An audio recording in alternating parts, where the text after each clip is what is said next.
7 tomato growing mistakes that are quietly costing you yield and the simple fixes that change everything. Tomatoes are the most planted crop in home gardens worldwide, and yet most gardeners never harvest close to what their plants are capable of producing. That's not a skill problem, it's an information problem. The advice most people follow sounds reasonable. It just works against the plant in ways you don't see until the damage is done. Today, I'm walking you through 7 mistakes that silently reduce your tomato harvest, and exactly how to fix each one before your season slips away. Before we jump into mistake number 1, if you're coming across this video for the first time, make sure to subscribe for more content like this, alright? Let's get into it. Mistake 1. Letting your plant touch the soil. It starts small. A few low-hanging leaves, maybe a branch that's leaning toward the ground. Doesn't look serious, but here's what's happening. Every time it rains or you water, soil particles splash upward, carrying fungal spores and bacteria directly onto those leaves. That's how most tomato diseases actually begin, not from the air, from the ground up. The fix: once your plant is established and flowering, remove all leaves below the first flower cluster. Do it gradually, not all at once. You're not just pruning, you're cutting off the disease pathway before it starts. Mistake 2, feeding the plant but starving the soil. Most gardeners fertilize. Very few think about the system underneath that makes fertilizer work. Your tomato plant doesn't absorb most nutrients directly. It depends on soil microbes to break them down first. Weak soil biology means poor nutrient uptake, even if you're applying fertilizer regularly. The fix: layer your approach. Start with a slow release organic base, Bryce scum. Add a phosphorus and calcium boost at planting, and use a liquid feed throughout the season, but stay consistent. Tomatoes are continuous feeders. One application won't carry you through. Mistake 3, over pruning in the name of clean plants. You've probably heard, remove all sucker. The plant looks tidy, controlled, manageable, and then your harvest disappoints. Here's why. Every sucker is a potential fruiting branch. Remove too many and you're not maintaining the plant. You're reducing what it can produce. That advice was designed for commercial greenhouse operations. It doesn't translate to a backyard garden. The fix: prune with purpose, not habit. Remove what touches the soil, thin what blocks airflow between branches, support what's growing heavy. Beyond that, let the plant work.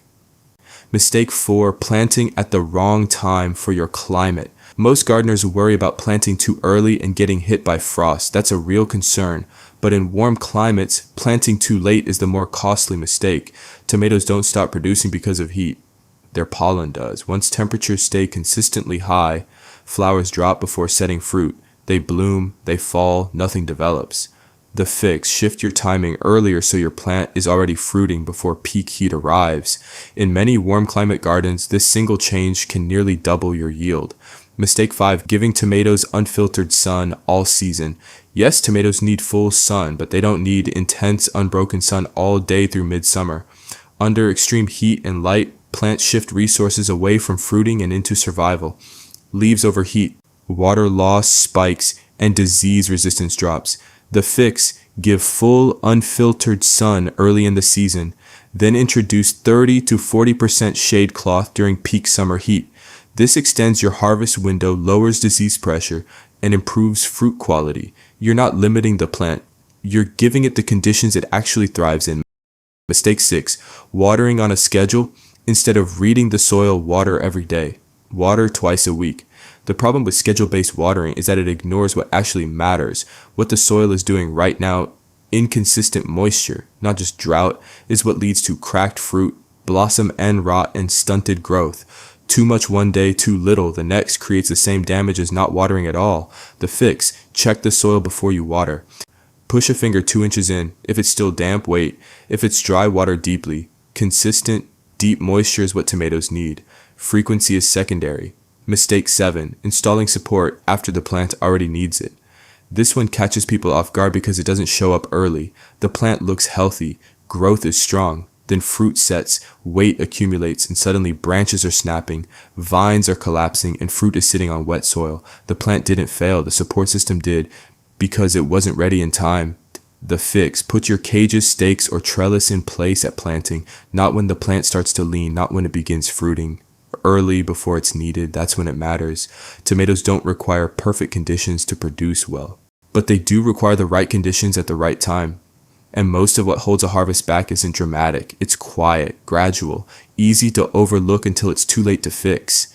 The good news, none of these mistakes are difficult to correct. Address them now, and you're not just improving your garden. You're recovering yield that was always within reach. This season, grow with intention. Your plants will show you the difference. If you enjoyed this video, hit the subscribe button for more, and I'll see you in the next one.